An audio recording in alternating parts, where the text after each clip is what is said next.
各位网友，大家好，今天是2021年3月31号，星期三，欢迎大家参加王健每日观察直播1的节目。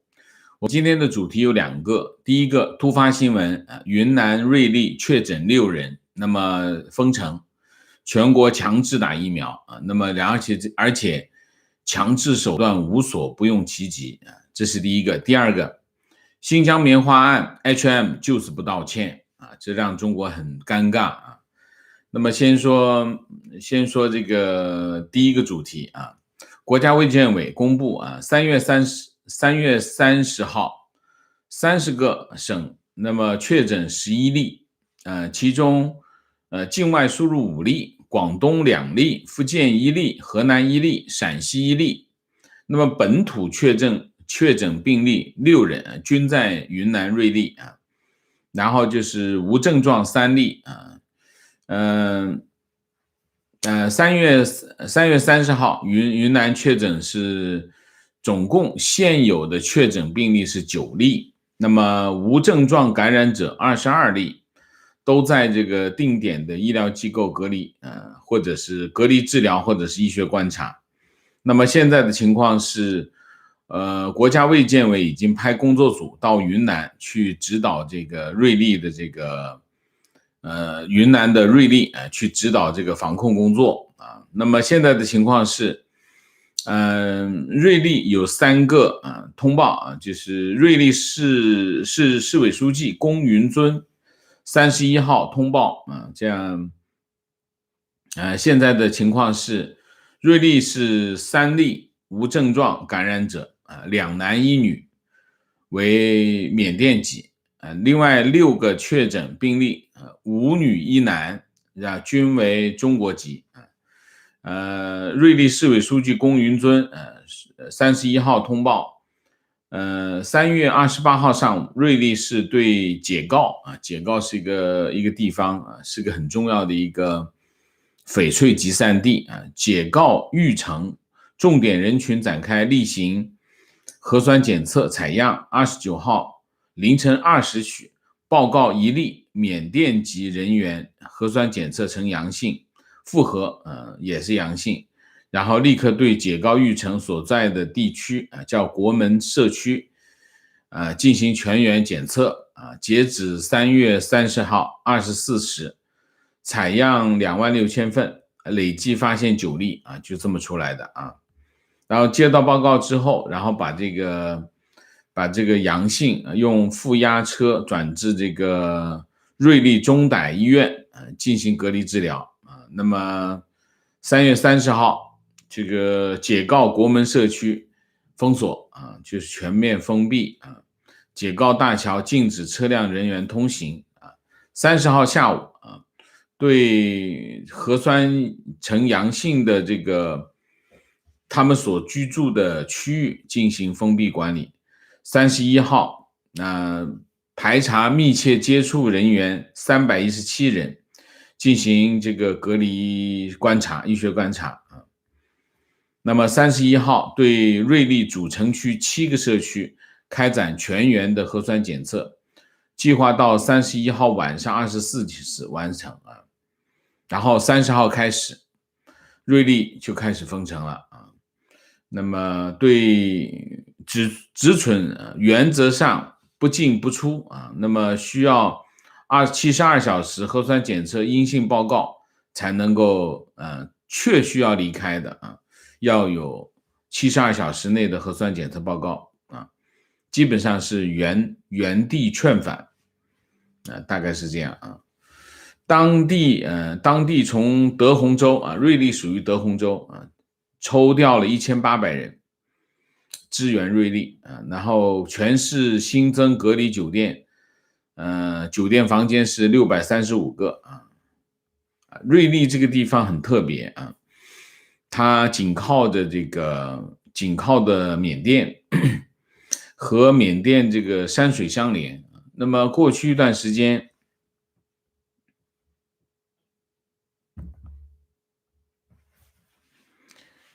去年的9月曾经发生过这个一起其实当时是2个人，这2个人是从缅甸进入瑞丽，然后就发现感染，然后缅甸封城。那个时候之后呢，缅甸的这个瑞丽的这个国境线一直是封闭啊，到现在都是封闭啊。那么这次呢就比上次更严重，但这次呢就不是输入型，是本地案例。这次本地案例比上次严重，上次只有2例，这次呢就有6例是确诊，3例是无症状啊，这个比上次严重的多啊。然后就是瑞丽的这个疫情防控指挥部啊发布公告啊，就是说从31号开始，全市全员检测、核酸检测啊，费用政府负担，市区所有居民进行居家隔离，时间是1周，没有特殊情况不得外出，特殊情况外出需要社区同意啊。然后居家隔离期间，除超市、药店、农贸市场，其他经营场所一律停业，各类经营场所恢复营业需要另行通知啊。然后就是隔离期间每户居民凭网格负责人开具的出行证明，可安排1名人员外出采购，外出人员要做好防护啊，那么扫码进出啊。严厉打击偷越国境线，然后是去年9月份发生了2例那情况跟这次差不多，只不过这次是本地爆发，在这次疫情更严重啊。瑞丽是居民是21万，是中国最重要的翡翠集散地啊。翡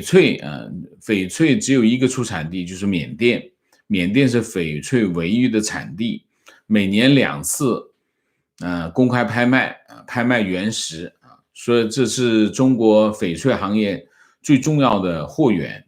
那么中国边境已经关闭了1年，那么然后这个中国在过去1年当中，在这个中缅边界开始布设这个铁丝网啊，那主要是防止越境啊。那么人民日报报道说，瑞丽市已经开始部分人群的新冠疫苗的接种工作。按照原计划，4月1号开始，瑞丽启动这个大规模人员这个疫苗接种，将原有的6个接种点增加到11个啊，这是瑞丽的情况。那么大体上我们评价2点啊，在这件事情当中，第一个，当你还没有进行大规模接种的时候，那这种性质的爆发应该是常态啊，就是正常，因为流行病就是这样，除非你实现了全民免疫。那么如果没有实现全民免疫的话，或者叫群体免疫的话，那你就会出现这种情况啊，就是隔离是一种手段，它可以延缓它传播的速度，它并不能够杜绝。所以现在这个情况就是，如果中国要解决疫情的问题，就必须大规模的接种疫苗。那么这里面有2条，第一条，疫苗是安全可靠，并且具有保护性。那么中国的问题就是疫苗它的质量不高啊，它产生的保护性是存疑的啊。那么还有中间就是接种过程当中不能弄虚作假。那么现在的情况是什么呢？现在的情况是，瑞丽其实提供了一个样板，其实在河北像石家庄之前发生的事情，其实是其他的样板。就是说中国如果不能够做好这件事情的话，疫情是很难控制得住的啊。那你又不能封停，你一封停的话，经济又完蛋啊，饿死跟病死中间的选择。那么国家卫健委从3月24号开始，每天一报，报什么呢？报各地这个接种疫苗的数据啊。那么我大体上算了一下啊，是这样的：3月25号850万，3月26号613万，3月28号914万，然后就是3月28号，中国这个接种疫苗啊，我讲的数据全是国家卫健委的数据，真假不好说，因为国家卫健委经常撒谎，但是他说出来的数据我们要告诉大家。3月28号正式超过了1亿人啊，然后到了3月29号435万，那么3月30号373万啊。你可以看到的情况是什么呢？就是之前的几天力度很大啊，比如3月28号一天有914万啊，3月25号850万，到了3月30号，就跌到了370万啊。那么这个还是不大，它的波动性还是比较高，不过这也是正常的，一个国家很大，它会各地发生的情况不一样，还有通报的数据也不一定是同一时间啊，所以会有这种情况。那么中国号称是一天可以有能力接种这个1000万啊，1000万，但实际上现在的情况是什么？现在的情况是，当然都没达到1000万。现在情况是，这个中国的老百姓对疫苗不信任啊，不信任的结果就是大家不愿意打，不愿意打疫苗呢，政府就干什么呢？政府就这个强迫、强制，用各种手段，无所不用其极啊。我在这里特别要强调一点啊，现在这个时候大家就知道什么叫低人权状况，什么叫低人权优势啊？昨天有个网友提出来，中国会不会用低人权优势来提高中国经济的竞争力啊？我当时听了以后，我非常愤怒。那么这个时候我讲了很多跟这些工人有关的这种悲惨的状况，但是其实呢，低人权状况或者低人权水平或者低人权优势，这个时候也会发生在你每一个人啊，中国的每一个人身上。什么意思呢？大家知道你不想去接种，他就强迫你去接种，然后强迫你接种的时候呢，他就用很多低人权状况的手段，理解吗？所以这个时候呢，你就会挨到这个铁拳了。所以大家知道，千万不要把低人权状况当做一个跟我没有关系的事情。大家知道，中国发生的低人权状况跟每个人都有关系。这个时候就来了，你看在疫情期间，他要你去打，你要是不愿意去打，他去强迫你，强迫的手段就是低人权状况。所以在这个问题上，我特别要讲一下啊。那么，国务院联防机制3月28号开了一个记者会，讲这些情况。那么有些情况我还想跟大家说一下啊。那么第一个，他讲这个疫苗已经接种超过1亿次啊。然后这里面有一个问题，就是关于这个疫苗的有效期的问题啊。他这里是这么说啊，这个国家疾控中心免疫规划首席专家叫王庆华，他这么回答这个关于疫苗有效期，他说研发出来的时间比较长的疫苗都有观察和研究评估它的保护期有多长啊。大家知道这个新冠病毒疫苗是新疫苗，研发出来的时间比较短，用在人体身上的时间就更短。目前通过抗体水平监测，大概是6个月以上啊，那你就估计6个月吧啊，大概这是一个情况。第二个情况就是关于这个疫苗接种的情况。这个吴良友是卫健委的疾控局的副局长，他这么说，他说目前呢，集中力量在疫情发生风险高的大中型城市、口岸城市、边境地区开展接种，先期安排了机关事业单位人员、高等院校的学生教职工、大型商超服务人员。那么同时积极推进60岁以上慢性病患者提高免疫覆盖率啊。目前各地按照既定的任务制定这个计划啊。那么最多一天是611万，其实我看到的是900多万，可能他记者会数据还没上来。那么目前北京、上海等地区按照统一部署，那么在充分评估对象健康状况的情况下，为一些有意愿接种、身体状况比较好的60岁以上的老人和慢性病进行了接种。那么下一步会在大规模的人群中使用啊，那么积极推进这个方面的情况啊。那么现在大体上的这个情况就是这样啊，我们在这里分析一下啊。现在为什么这里面有2点？第一点，你可以看到啊，过去1个星期啊，中国突然加快了这个疫苗接种的这个情况，而且这个一下子这个力度就上来了，这就是什么呢？这就是非常典型的，我们叫这个专制政权的特征啊，就是说领导没想到这事儿就发生不了啊，这领导之前呢就在忙别的事情，领导在忙别的事情呢。那大家都不能动啊，等他突然想起来跟他汇报啊，说这个疫苗好像我们有点慢，西方国家有点快，我们要是接种的慢的话，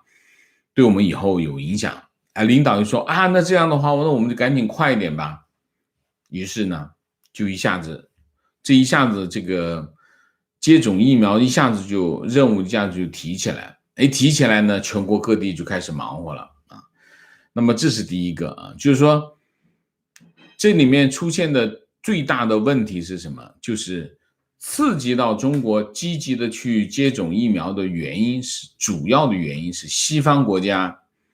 欧美这西方国家，他们接种疫苗的速度开始越来越快啊。那么如果中国不尽快的接种疫苗的话，那可能会出现什么？可能出现叫疫苗鸿沟啊。疫苗鸿沟出现，有的国家打了，有的国家没有打，中间就会出现鸿沟啊。那么中国担心他被甩出去，之前吹牛吹了很多啊，我们有制度优越性我们最早搞定这个疫情，我们最早恢复经济，我们最早研制出疫苗。可是你疫苗到现在你打了多少呢？打了不多啊，比西方远远落后啊。那就说明你制度没有优越性，所以又着急了，着急就开始强迫命令啊，强制啊。那么这是一个方面啊，另外一方面，这种强制的效果会不会有效果？会有效果，数据马上就会上来。但是现在的问题有2点啊，第一点，这种打下来的疫苗，第一个会不会有弄虚作假在里头啊？你上面要数据，底下跟不上怎么办？那可能就弄虚作假。弄虚作假的结果是什么？弄虚作假的结果就是误判呗啊，这是第一个。第二个，昨天还有一个网友跑来跟我说啊，说这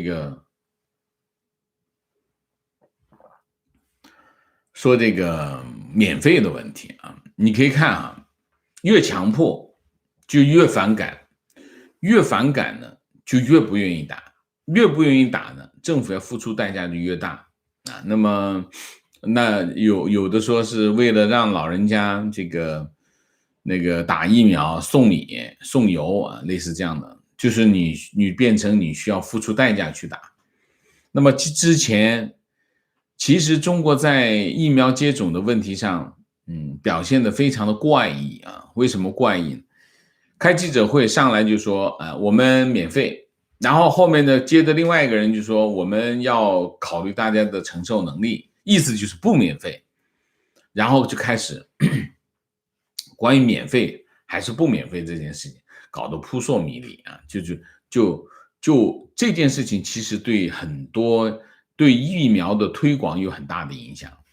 因为如果你上来就说上来就是讲得清清楚楚，说政府买单，你不用管，你去打就行，像美国这样，那对疫苗的推广有很大的帮助。因为还是很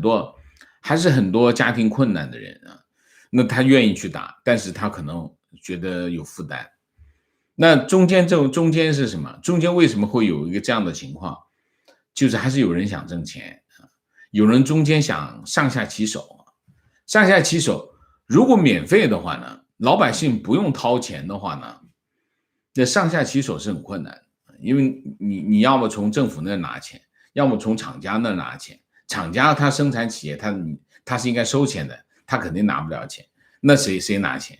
那就政府拿钱。如果政府全部免费的话，那跟政府拿钱拿不到的嘛，政府光棍一条啊。那么另外一方面，如果你让老百姓掏钱，那就好办了，那就可以掏钱，可以中间可以牟利了。比如说跟老百姓说600块钱，实际上给厂家只有200块钱，那中间不就有400块钱的利润，大家可以分一下。所以为什么你可以中间关于免费这件事情支支吾吾的搞来搞去，就是有人想中间牟利。但是昨天不是有人跑来问我说，你怎么说？就意思就是你之前骂他们不免费，你看现在免费了吧？我当时其实很想说，如果我们不骂他的话，他可能就不免费了。所以共产党不就是这样的吗？对吧？如果你不去骂他，不施加压力，他能自然就让你免费吗？也不可能。所以我相信我们还是要尽量的多骂一点，而且要尽快的骂狠一点才行，否则我觉得还是有可能不免费的啊。这是一个就是关于疫苗这件事情，我现在也没办法判断是不是应该去打，但是现在的似乎这个形势是你不打要付出很多的代价，所以大家要注意留意这些事情，好吗？这是第一个。第二个，关于新疆棉花案。新疆棉花案呢，这个现在的情况是什么呢？现在情况就是H&M 发表一个声明，今天到24号开始，到现在正好1个星期H&M 就出了一个声明，在官网上发了一个英文的声明。那么说这个声明说，公司正在致力于重新获得中国消费者、同事和商业伙伴的信任和信心。那么他们在中国的同事一起尽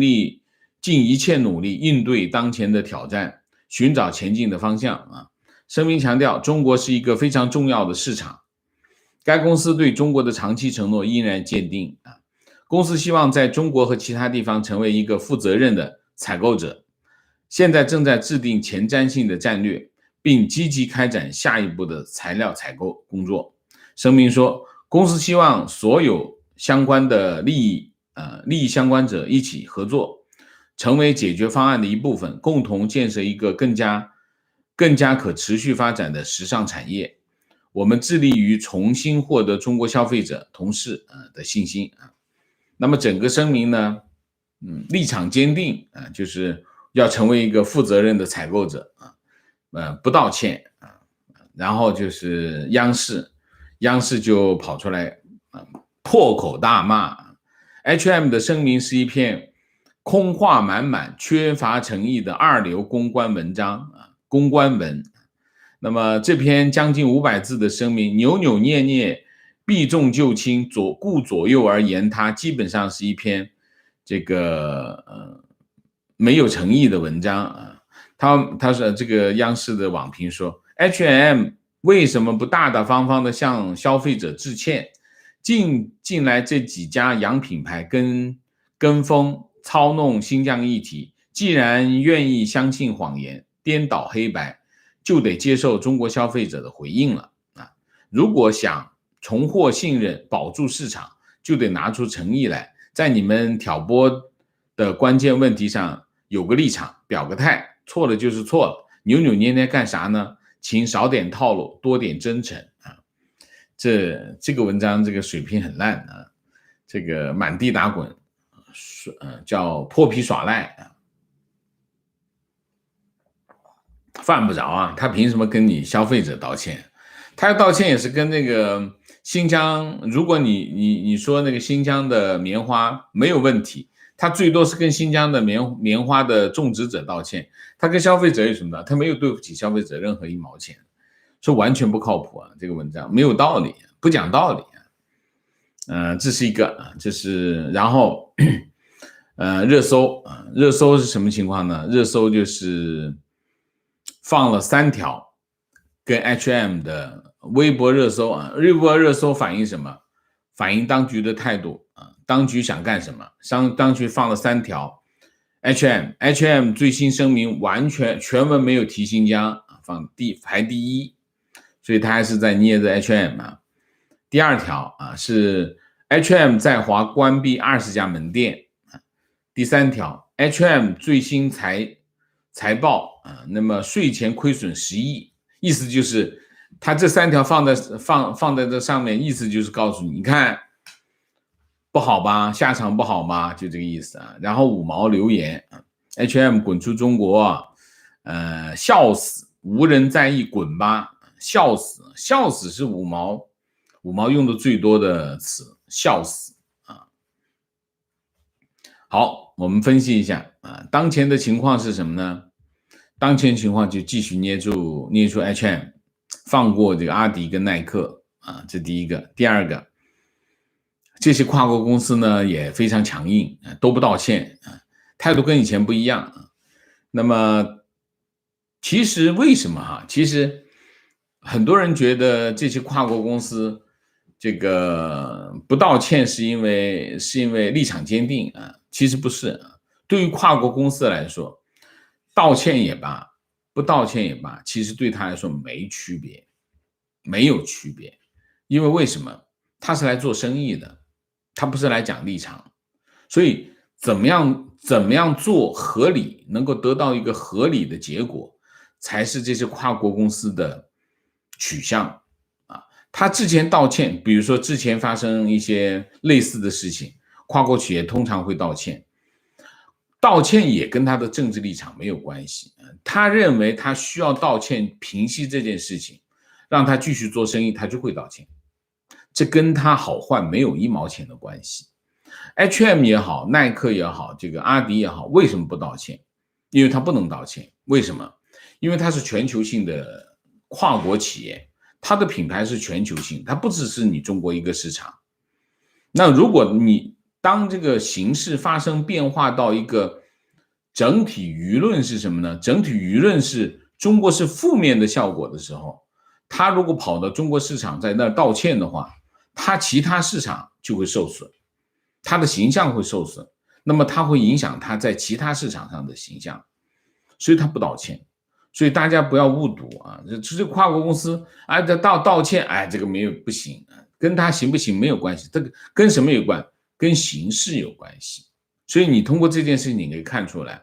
这个跨国公司不道歉，说明什么？说明这个形势变了变了。那么这个跨国公司不道歉，这个中国官方也很尴尬。你看这个央视就是这个一副泼皮相，他不打官腔，打不了官腔，因为打官腔上去下不来，他只能用这种油腔滑调来骂，所以他施加压力。你看，热搜放3条上去，施加压力，但是呢，他也没有太多的办法。那么新疆棉花案继续燃烧，对中国非常不利啊！大家知道，中国的纺织品或者中国的服装主要的市场来自3个地方，一个是欧美，一个是日本一个是欧洲，一个是日本，一个是美国这3个市场现在跟中国的关系都不好，所以你可以看其实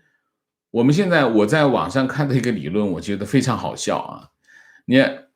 所以这个就是对事情的客观态度非常重要。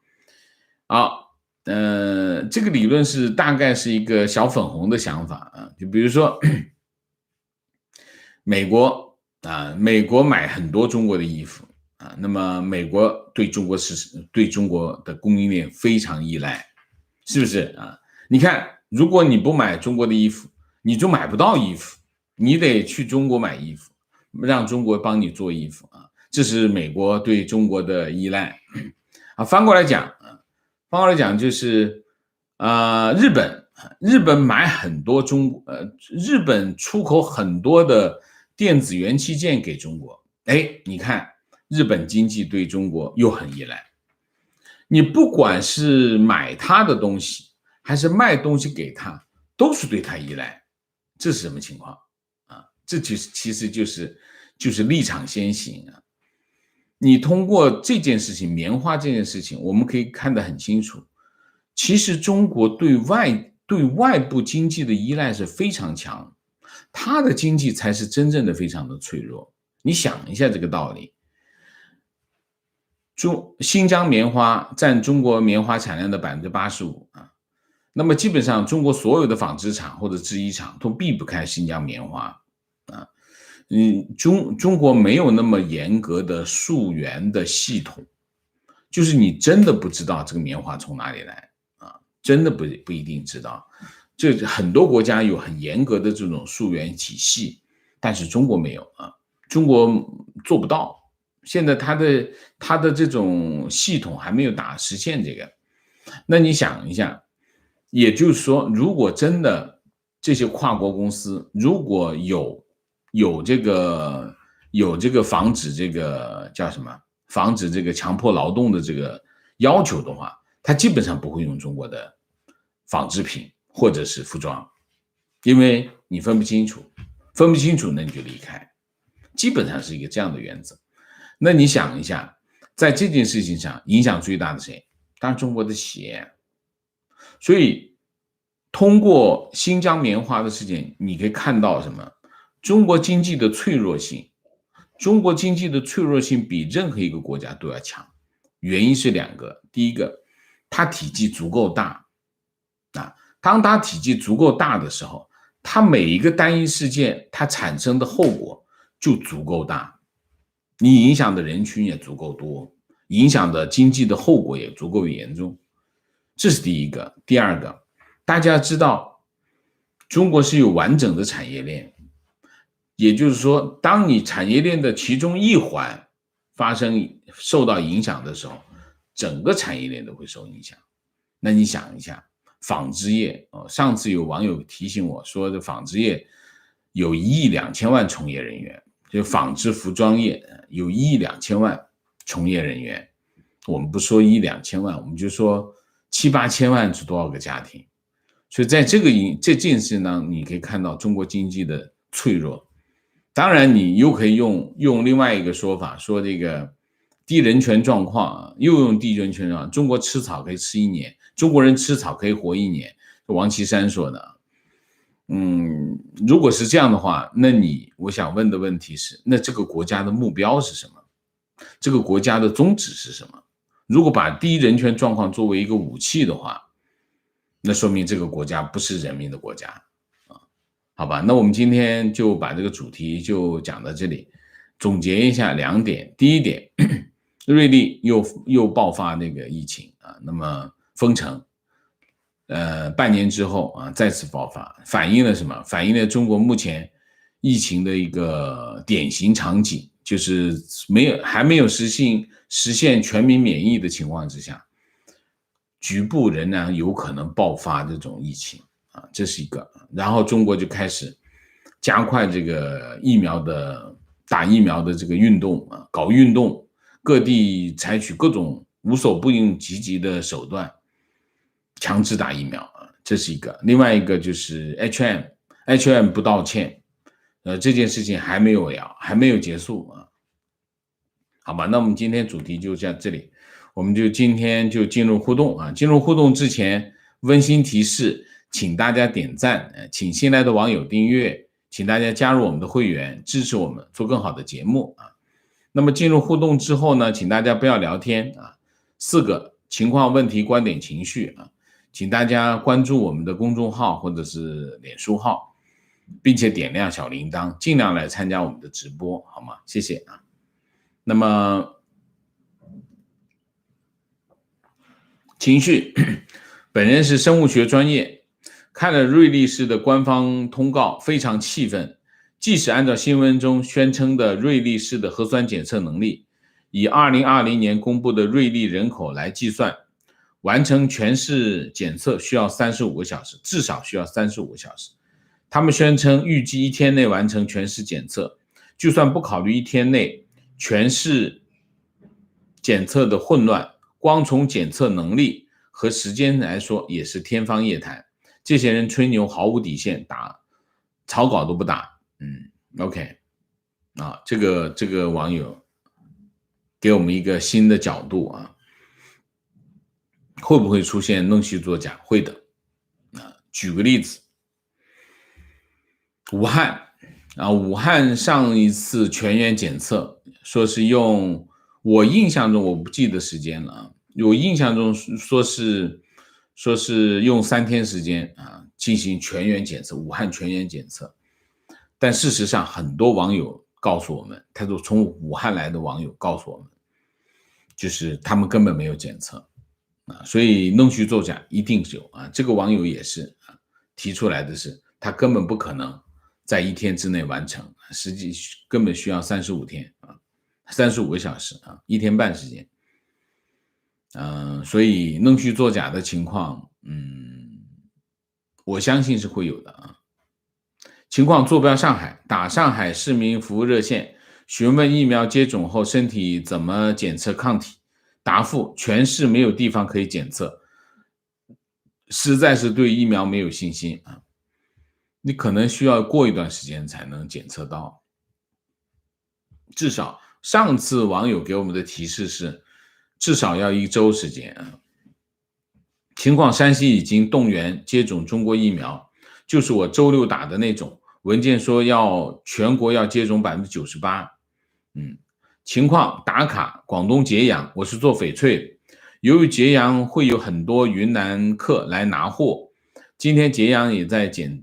抽查检验，因为天天在市场，现在有点心慌。那是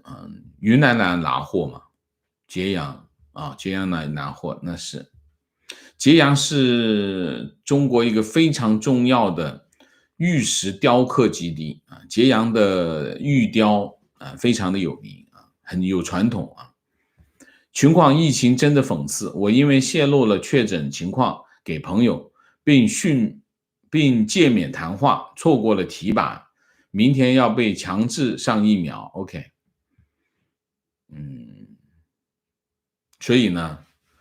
在中国呢，有些事情你就真的不能讲啊，就是真的不能讲啊。比如说，你觉得为什么中国以前文革的时候啊，为什么会出现一些很多人觉得受伤害的事情啊？举报涉及到举报的情况有家人举报、父子举报、夫妻举报，你别说朋友举报啊。所以在这个问题上，这个网友说把这个确诊的情况给朋友告诉朋友啊，结果被诫勉谈话啊，所以大家要小心啊。这个现在中国的情况跟文革的时候是差不多的啊。情况坐标上海，公司园区和小区居民抢人头，同事的房东说，如果你不打疫苗，就不要在这里住，房子不租给你了。情况国内有些地方已经开始打疫苗送鸡蛋的活动，说明国内老百姓都不是傻子，大部分人还在观望，甚至有人还想从中牟利啊。情况小区业主群有关工作人员组织打疫苗，没人回复他。情况爸妈在新疆，爸爸认为国外人睁眼说瞎话，新疆棉花机采率已经达到90%以上，完全不会存在强迫人食棉花的情况。新疆棉花质量全世界数1数2，国内自己都不够用，犹如复读机附体。我说存在强迫劳动，包括工厂。爸爸回答，棉花质量一流，没有强迫摘棉花，党国逻辑就是没逻辑。 OK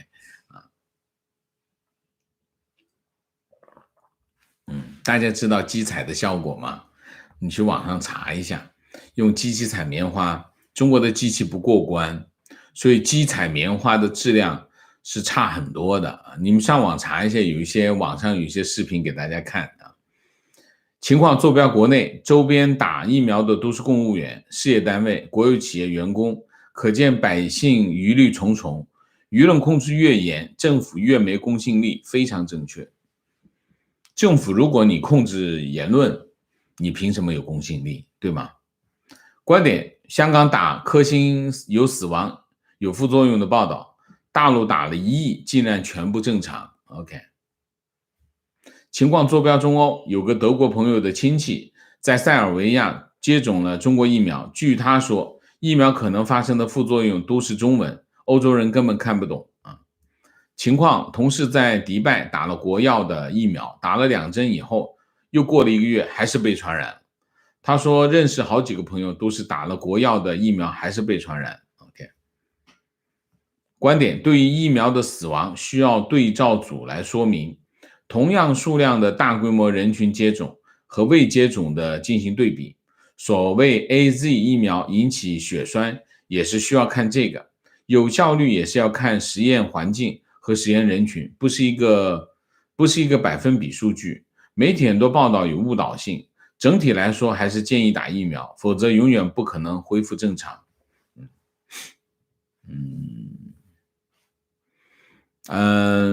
需要一个百分比，为什么？你拿一份报告，每人面前扔一份报告，我把它读完，我才知道它到底有多少，是不行的。你必须，你疫苗的一个生产厂家，你必须提供一个非常容易让人理解的数据，或者是一个说法，告诉大家你的保护率有多少，否则我为什么接种疫苗？所以当然，所以这个问题并不是媒体误导的问题，是你们作为一个疫苗的供应商，有没有明确的告诉大家你的产品能够提供多少保护？那对于老百姓，对于普通的公众来说，你就用一个数据来告诉我你能提供多少保护。如果你做不到这一点，那你要想办法做到这一点啊。如果你没有做到这一点，别人用其他的方法代替，你不能非难他啊，这是道理啊。情况坐标南京，现在大学已经开始要求打疫苗。提问，百度新闻说，上海4月开始，外地人超过24小时要登记，我非常诧异。请问王老师，当地政府协议这种行为真的可以实施吗？我不知道这件事情啊。你说外地人超过24小时要登记，我没有听说过啊。百度新闻上说是，也不一定啊，不一定。所以有可能吗？有可能啊。就是大家想一下，现在我们看到的情况是什么？新疆用教育营的方式来对付维吾尔族穆斯林啊。然后呢，你可以看到在宁夏，他们开始用新疆的方式对付什么？对付回族、回民啊。然后你可以看到他们会慢慢的把这个新疆的这个模式推广到各个地方，他认为有需要对付的一个集团的人群。他现在开始用这种方式来对付谁呢？对付这个基督徒啊，基督教，中国的基督教，就是所谓的矫正，就是他因为认为他的宗教有极端倾向。宗教怎么有极端倾向？那共产党不是极端倾向啊？所以这就是中共的一个做法，他先给你安个名字啊，这个名字就是负面的名字。这其实中共一直是这么干的，从他建党以来一直这么干，先给你安一个负面的名字，然后用这种负面的名字来打击你啊。然后他现在开始回民啊，回民也是穆斯林啊，回民，然后开始用这种方式来对付什么基督徒啊。然后他会在不同的地方，他觉得有需要的地方，他发现这个方法是有效的。有效的什么意思？就是他能管住，他能管住的话，他就用这种模式推广到若干个地方。所以千万不要以为这件事情只是新疆维吾尔人的事情，不是的，不是的，只是新疆穆斯林的问题。总有一天，每个人都会体会这种事情。这就是文革怎么发生，文革就是这么发生，他们互相模仿啊。文革刚开始的时候，最早发生在哪里？发生在北师大附中。北师大附中最极端的事情，把他们校长打死啊。然后那些红卫兵越来越暴力的原因是他们互相模仿。哎，原来我在这里可以干这种事情，然后其他地方，哎，他可以干，我也可以干，就可以开始互相模仿。文革就是这么发生，就是文革越来越暴力的原因就在这里。你可以看到这件事情发生在新疆，就会发生在宁夏，就会发生在东部沿海地区。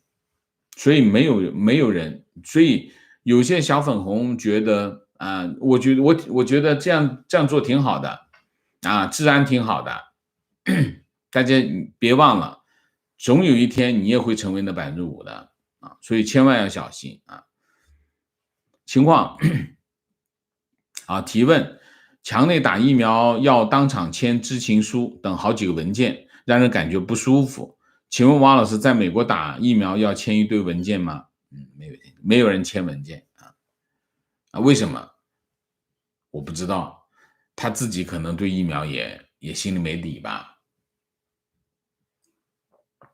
否则的话，他要你签知情书干什么？美国打疫苗，开着车把胳膊伸出去，康枪打完就走了，对吗？你有没有什么要签这个吗？我没有听说有人要签文件的。提问：王老师之前提到产业链转移只需要订单转移就可以了，但是以其他国家的生产能力，恐怕无法承担如此大的订单转移。请问产业链转移最终是不是仍然取决于工厂的转移？非常正确。现在的情况是什么呢？现在的情况是因为其他地方没有恢复，那么订单你跑不到其他，只能在中国所以中国出口在上升。但是如果其他的地区它恢复了，那订单是可以转移的订单可以转移，而且他不用管你工厂搬不搬我举过这个例子的，我说沃尔玛，我要买200万双鞋那我先找这个，我培养他，我今年实现不了没关系我就我去印度找一个厂子，他那一年只能生产100万双鞋，我就跟他讲，那我今年给你下100万的单，明年我要下200万的单，我跟你签个协议，但是你要确保我的质量一样，价格一样 ，OK， 我就跟他签了个协议。签了协议之后，这个厂子马上就开始动脑子，这边在做这个鞋，另外他就开始去收购其他的厂，或者跟其他厂合作。第2年我下200万的单，他就接下来了。然后呢，我第2年的时候，我跟他讲，我明年下400万的单，这产业链不就转过来了吗？不复杂。而且你要知道，这种制造业门槛很低，不高，所以你要把产业链从中国迁移到这些地方去，老实讲真的不复杂真的不。而且当订单往这边跑的时候，中国自己的厂子就把它搬过去了，所以就是这样。所以为什么你可以看就是中国的企业自己往印度搬，自己往东南亚搬，往越南搬，中国很多企业在越南，就是这个道理其实对于一个当地经济来说，谁来开工厂不重要，重要的是什么？重要的是有工厂开就可以了那你就有就业就有产业链在这里运转，只要你产业链在这里运转，就不会改变的了情况坐标深圳，事业单位由于接种疫苗率不高，已经要求全体员工必须打疫苗，员工都不是傻子，都在找理由不打。OK， 情况坐标武汉，武汉全员检测，小区检测3天，每天排队3小时检测，目测至少有10%的人没有排上队，我们全家都没去，地点武汉百步亭，百步亭就是那个搞那个万家宴的地方万家宴是一个非常坏的事情，就是万家宴导致了武汉的大爆发情况坐标深圳，很久没在深圳看见新疆人了，以前还经常买他们的羊肉串，现在基本上几个月看不到一个，现在也很少看见回族人，他们的面馆比沙县小吃贵一点，以前经常吃新疆拌面，早上觉得以后中共会对付我们壮族，结果晚上王老师就说到了沙县新疆人，我有一个朋友跟我讲，他在上海已经很久没有看见新疆人了。我觉得他们很难在其他地方立足。为什么？你现有的这些条件，旅店不让住，机票不让买，那你他怎么出来呢？而且他出都出不来。所以没有看见新疆人，我觉得在全国各地看不到新疆人，跟什么有关系啊？跟出不来有关系。一个是出不来，然后买不到机票，第三个你就没地方住店，他没地方住店，他也待不住啊，他得走啊。提问：耐克、阿迪的 APP 已经在华为、小米等多个应用商城下架，可否请王老师分析一下原因和接下来的走势？原因是什么？你不知道吗？看我们前面的视频嘛。原因啊，观点：耐克、阿迪下架 APP 根本没有一点影响，不是这次下架 APP， 压根大部分人都不知道有 APP， 好吧？观点 ：BCI 的 Better Cotton 反映了文明世界消费者对跨国企业价值观方面的高要求，体现了对生产地的人权、劳工权利、环境保护、动物保护等不断推进，这是全球化的趋势，非常正确，我支持啊，我支持。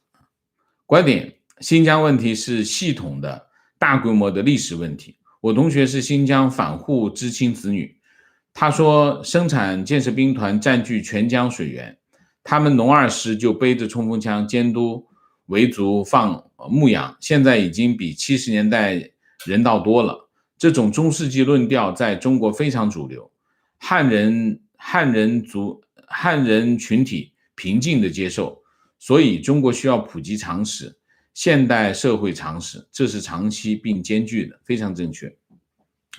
我去新疆采访兵团石河子啊，兵团总部在石河子。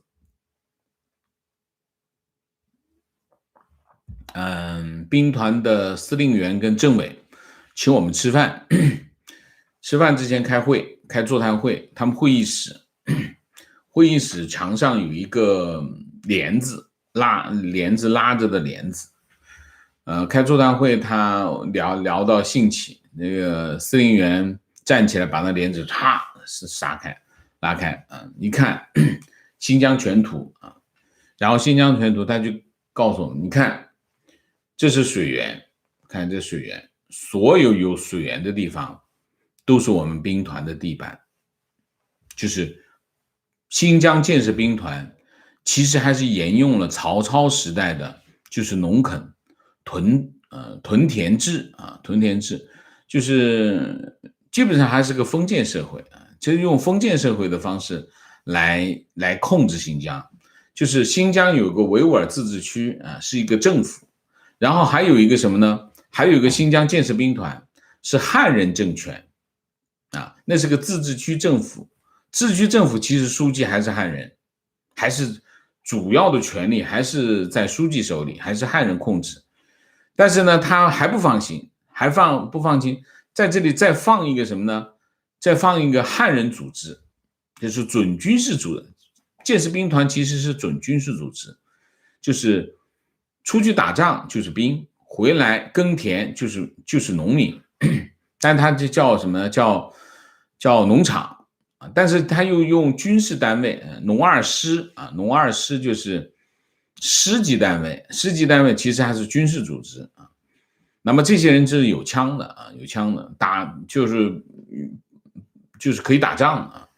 那么兵团呢就控制所有的水源，大家知道新疆是个干旱的地方，你控制水源的这些地方全部都被控制了，就是个这样的情况。所以在新疆，你说没有少数民族的歧视跟压迫，那就是睁眼说瞎话啊，那是睁眼说瞎话啊。那么王震当年在新疆的屠杀，所以在这些问题，汉民族或者是中国人，在这些少数民族的压迫的问题上采取的集体的沉默呢，其实是有心理上的一种需要啊，他心理上有一种需要，就是说至少还有人在我下面，是我当奴隶没关系啊，你看我都当奴隶，所以中国人对新疆人、对香港人都是有一些特殊的，就是奴隶心态啊，奴隶心态。所以我觉得要解决这个问题，核心的问题并不完全是常识，他们知道，他们很多知识他们都有，而是他们的立场的问题啊，这是根本就是立场的问题。就像我刚才说的，买中国的货啊，那么是对中国的依赖啊，卖东西给中国也是对中国的依赖。他根本他知道这件事情的本质是什么，但他立场决定了他对这事情的解读是什么啊。所以，关于新疆，关于少数民族，关于汉民族对其他少数民族的这种欺压啊，我举个例子啊，清朝对这些什么苗族啊、壮族啊，他们的欺压到了什么地步啊？其他新疆的就不说啊，到什么地步？只能在山上，然后再建一个墙，墙上面挖一个门啊，定期你只能派人出来买点盐，买点铁，然后其实你就不能够出来，这就叫什么种族隔离政策？种族隔离政策他们是跟这个清朝学的啊，就是明朝也是这样啊，基本上，所以汉民族其实是个很残忍的民族啊，就是说他对其他少数民族更残忍，对自己对自己的子民也很残忍，都很残忍啊。提问关于新疆，请问王老师，限制人身自由的法律的依据是什么？如果如官方所说有极端思想，所以被限制人身自由，那思想本身是无形的东西，判定有极端的思想凭据是什么？这和因言获罪的法西斯主义有什么区别？没有区别，没有区别。共产党消灭所有的异端，从他建党开始到现在就没有改变过。用什么方法消灭？极端的方法直接就杀掉，就是极端的方法；不极端的方法就关起来，折磨你，让你放弃这个思想。所以，消灭异端是共产党最基本的任务，它就是消灭异端。如果你不听、不消灭、不放弃的话，就肉体消灭你，一直是这样，没有改变过。而且甚至有的时候连给你机会都不给。你比如说解放1949年中共建政，上来就把地主杀掉，你想改变吗？你想放弃你原来的思想吗？你放弃的机会都没有，直接杀掉啊，枪毙地主，就是这样。这是他干了一直在干的事情啊。他有没有依据？他没有依据，他的依据就是他手里的枪，没有什么依据。他手里的枪就是依据啊。情绪，我80年代在上海上大学，去浙江路吃过好几次新疆人开的餐厅，包子和羊肉汤非常非常好吃。97年读研做功课回母校，特意去浙江路找这家餐厅，早已经不在了。现在还在怀念那口口香的包子和汤，那叫烤包子，那汤叫不知道，那我就不知道了。观点，不晓得其他国家是否有民族问题，中国的民族问题和美国的种族肤色问题是否有可比性？中国的矛盾是官民矛盾，所谓的汉人也受歧视和打压，被歧视的汉人，被打压的汉人，继续打压比他更低等的少数民族，这就是中国发生的情况啊。棉花虽然可以集采，但是新疆是最有名的长绒棉，这种长绒棉是不能集采的，否则质量会下降很多。你上网去查一下，其实说集采已经有90%，纯粹胡扯，有集采，但是你看集采下来的这个棉花是什么样子，你就知道啊。情况坐标沈阳，今年去铁西区派出所办事，和警察聊天，他说现在警察和辅警每天都要写笔记，批评和自我批评，社区书记聊天也要写笔记，感觉文革 2.0 来了。文革 2.0 一定是来了，文革没有离开过我们，要么就 1.0， 要么 2.0 啊。提问：最近 CCTV 不断的报道打黑新闻，既有包括地方官，也有地痞流氓。应该说，地方上，特别是地级市以下的地头蛇多有犯罪行为，会不会将来通过打击他们解决地方财政问题？你们真是总是有穿透性的问题啊。有帮助啊，有帮助啊。我听到的一个数字，这个数字没有证实过，说是抓贪官这些年抓了多少，抓贪官最后抓了多少赃款，抓了6000亿啊，那对财政有帮助啊，那绝对有帮助啊。但是通过抓地头蛇来解决地方财政问题，我觉得只能说有帮助吧，有帮助吧。观点实在不建议打国产疫苗。辉瑞和牛津的疫苗都是在接种率达到10%以上的时候出问题。辉瑞是聚乙二醇过敏，牛津是部分血栓，但是中国的接种率都达不到3%，这种情况下风险巨大。再加上中共的封锁，如果有问题几乎不会公布。其次，欧盟因为发现牛津有血栓问题，最近停了3周，现在恢复了，但限制年龄。OK。观点加情况，坐标欧洲，当地的 Tracing COVID-19 App 除了每天感染人数播报以外，还告知大家每天接种了多少人，当地接种了多少人，接种疫苗是哪个厂商，几乎每天都很清楚。国内连选择权都没有，一天多少人接种，接种的厂商占比多少，全部不清楚。情况坐标浙江宁波，我们学校开始的时候自愿报名，打疫苗的都没人打。今天学校领导群里发通知，以政治的高度要求大家打疫苗，除了过敏体质和发热症状的除外，除了签知情同意书，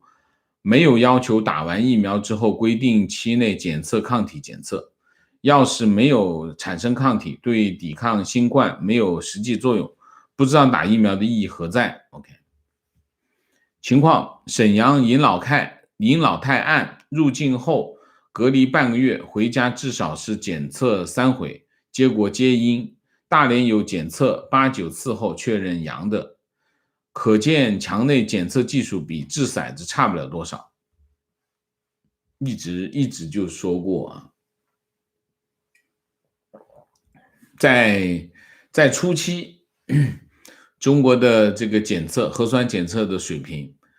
低于30%准确率啊，那么比掷骰子还难啊。那么另外就是后期提高了，提高到多少不知道啊，应该还是少于50%啊。观点：中国的产业链、纺织以及一些电子器件都没有技术壁垒，就是你可以做，别人也可以做。一旦没有技术壁垒，那么所谓的贸易限制无非就是换 vendor 供应商。观点：中国没有行业可以被替代，不让你做别人都能做。中国没有站在任何行业的顶端，所以掌握的科技术都在底层，核心技术全是欧美日掌握，基本上是这样。我就上次听那谁说的，说那数控机床，中国进口数控机床，进口了很多数控机床。举例啊，你说比如说那个，比如说造船造到哪里呢？造到那个螺旋桨，螺旋桨用数控机床来车出来的这个螺旋桨一体车出来，保持它的强度。这些数控机床只有欧洲他们的人才能够调试，你不调试的话，你啥都不行，啥都做不了。所以核心我们其实没有到核心，我们已经根本没有条件去讨论核心技术的问题啊，这不是这个问题。提问：中国置入资本以14亿美元的价格收购韩国著名的芯片厂商美格纳美国总部全部股票，交易预计在2021年下半年完成。请问王老师，近些年中国疯狂的收购外企，哪来那么多钱？会不会有一些 A 从 B 兜里掏钱收购 C 的手段可以用？我不知道你这个是什么手段。A 从 B 的口袋里掏钱去收购 C， 那为什么 B 会让他去掏钱呢？啊，我不知道你什么情况啊，什么问题？这是什么问题？你是不是问是不是政府的白手套？通常都是吧，通常都是。我不看好这个收购，我不看好这个收购啊，我不觉得它能够搞得定啊。提问：当美国的市场利率在政策的刺激下上升，资本回笼到美国，在回笼期间，中国政府会不会通过操控汇率来挽回国企的损失？为什么叫国企的损失呢？国企有损失吗？又不是他的钱，他哪来的损失呢？汇率操控汇率是什么意思？让人民币升到天上去，那他不用出口了吗？我们不能光想一头啊，我们要想很多头啊。政策没有那么简单，我只解决一个问题，那你其他的问题怎么办？这是第一个。第二个，